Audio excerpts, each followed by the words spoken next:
Welcome, horror fans. What if where you felt the safest turned out to be where you were the most vulnerable? Tonight, we're investigating a real-life, spine-tingling tale from rural Ohio that will freak you out. This is no ghost story. It's real, it's raw, and it will haunt you. Hit that subscribe button, grab a blanket, and let's get into it. It's 2019, and the Harper family has just moved into the small town of Millfield, Ohio.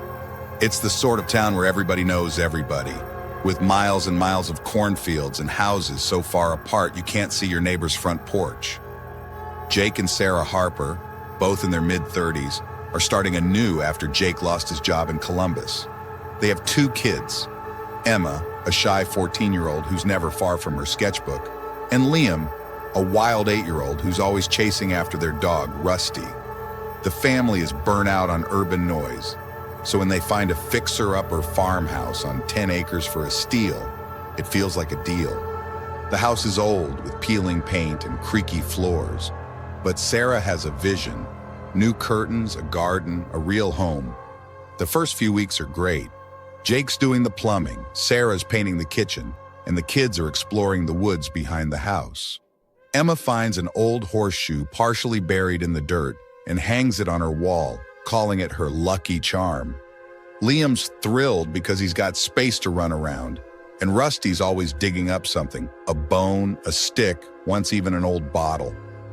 The neighbors, a retired couple named the Thompsons, stop by with a pie and some advice. Keep your doors locked. Woods get strays. Jake laughs it off. Strays out here? But Sarah smiles, polite, and locks the doors that night. It starts slowly. One night, Jake's lying awake late, working on a leaky faucet when he hears a thud outside. Not loud, just off, like something heavy hit the ground. He grabs a flashlight and steps out onto the porch, the air cool and thick with the smell of pine. The light cuts through the darkness, but there's nothing, just the swish of trees and the whine of crickets. He believes it's a raccoon knocking over a trash can and returns inside. Yet he cannot get rid of the feeling of being watched by something just beyond the light. 2 nights later, Emma's sitting in her bedroom drawing by lamplight. Her bedroom window overlooks the woods, and she has it open for the breeze. She's drawing a deer she saw a while ago, oblivious in the scratch of her pencil when she hears it. A whisper, gentle, as if it's being carried on the breeze. Emma. She stops dead, her heart pounding. It's her name, clear as day, but warped, like someone is attempting to mimic her mom, but not quite managing. She closes the window with a slam and runs to Sarah, who's sorting laundry. "Mom, there's someone outside." Sarah searches, but the yard's empty, the woods silent. She hugs Emma, says it was probably the wind in the trees. "Old houses play tricks, sweetie." But Emma doesn't sleep that night, her sketchbook abandoned on the floor. The family starts to notice things. Liam says Rusty's been acting weird, growling at the woods when there's nothing out there. One morning, Sarah finds the back door open, though she could swear she locked it. Jake checks the lock. It's fine, no break-in.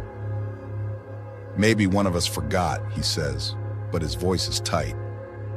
The Thompsons come by again, and when Sarah mentions the noises, Mrs. Thompson's face goes pale. "You didn't see anything strange around the property, did you?" Sarah shakes her head, confused, and Mrs. Thompson lets the matter drop, but her hands shake as she leaves. The kids start school, and Emma overhears other kids talking about the woods. They call it the Hollow, and they tell her that people would vanish there back in the 80s. A girl in her art class, Mia, leans over one day and whispers, "My uncle says your house is haunted." Something awful happened there. Emma dismisses it. She doesn't like ghost stories, but Mia's dead serious. "Just be careful, okay?" Emma researches it online that evening and discovers old news articles. In 1983, 3 teenagers went camping in those woods and were never seen again. Search parties found their tent torn open, but no bodies, no blood, nothing. The case went cold, blamed on a bear, but locals didn't buy it. Emma shuts her laptop, her stomach churning. She doesn't tell her parents. She doesn't want to sound crazy. The sounds get worse. Jake wakes up to footsteps crunching outside at night, circling the house. He goes to investigate, flashlight in hand, but there's never anyone there. Sarah wakes up to tapping at the bedroom window, rhythmic, like fingernails on glass. She pulls back the curtains, heart pounding, but the yard's empty, the moon elongating shadows. Liam starts having nightmares, describing to them a man with no face at the edge of the woods. Jake and Sarah dismiss it as imagination, but they're losing faith. The house doesn't feel right, like the air's too dense, the shadows too dark. That evening, Rusty disappears into the woods, barking frantically. Liam's hysterical, screaming for his dog, so Jake grabs a leash and heads out, telling Sarah to wait with the kids. The woods are thick, branches snagging at his coat, the flashlight barely making a dent in the darkness. He shouts for Rusty, his voice echoing back, but all he can hear is scuttling, like something's moving just beyond his grasp. Then he finds Rusty, cowering under a tree, whining. Jake kneels down to grab him, and that's when he sees it. A footprint in the mud, human, but barefooted, the toes too long, unnatural. His blood runs cold. He grabs Rusty and makes a run for it, not daring to look back, the rustling ongoing until he bursts into the yard. Jake tells Sarah what he saw, talking low so the children won't hear. She's ashen, cradling a cup of lukewarm tea.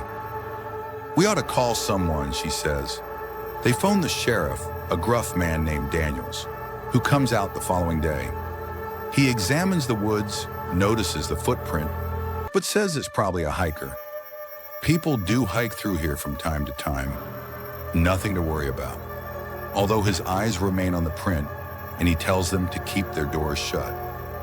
That night, Sarah finds an old article pinned to the fridge, one she didn't place there. It's about the 1983 disappearances with a fuzzy photo of the torn tent. Someone circled it in red marker. She calls out for Jake, but he's just as baffled as she is. They burn the article in the sink, the smoke searing their eyes. Emma's the next to have something happen. She's in the barn retrieving paint for a school project when she hears scratching in the loft. She thinks it's a raccoon, so she ascends the ladder, her phone's flashlight shaking in her hand. The loft is dusty, filled with old things, rusted tools, a broken chair. Then her light lands on something, a pile of clothes in the corner, worn and dirty, as if someone's been living there. She edges closer, her breath catching, and she notices a knife, its blade crusted with something dark. She runs, tumbling down the ladder, and dashes to the house, slamming the barn door behind her. She tells her parents, sobbing, and Jake searches through the loft. The clothes are gone. The knife is too. He attempts to reassure Emma, telling her she dreamed it, yet his hands tremble. The family is disintegrating. Liam refuses to venture out now, hanging onto Rusty like a lifeline. Emma's retreated, her sketchbook unopened, her eyes pink from weeping. Sarah's startling at every sound, and Jake's furious, barking at everyone. They're hardly sleeping. The house a labyrinth of locked doors and closed curtains. That night, Sarah finds a Polaroid beneath her pillow, a blurry photograph of the family sleeping, taken from above their bed. She screams and everyone wakes up, and Jake tears the house apart, looking for cameras, anything, nothing. They call Sheriff Daniels again, but he's skeptical, says it's probably a prank. "Kids do stupid thing," he mutters, but he doesn't seem certain. The Thompsons stop by, and Mrs. Thompson pulls Sarah aside. "You have to leave," she whispers, trembling. "This happened before. The family who lived here in '83, they went through things too. Then those kids vanished." Sarah's stomach drops. "What was it?" she insists. Mrs. Thompson shakes her head. "No one knows, but it's not human." That night, Sarah tells Jake they're leaving. He nods. They'll pack up in the morning and stay with her sister in Columbus. But the forest has other ideas. It's 2 a.m. when the electricity fails. The house plunges into darkness, the quietness ear-splitting. Jake scrambles to find a flashlight, but before he can, There's a crash at the front door, loud enough to rattle the walls. Emma shrieks, Liam's wailing, and Rusty's yelping, hackles raised. Sarah grabs the children, pulling them into the living room, while Jake creeps toward the door, baseball bat at the ready. The knocking stops, and Emma's ears are filled instead with a low, guttural humming, a chant in some language that no one can understand.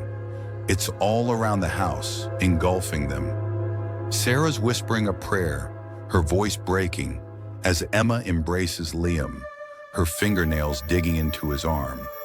Then silence. Jake's reaching for the door handle when something scrapes across the window. Slow, deliberate, like it's wanting them to hear. He shines the light, and for a split second he sees it.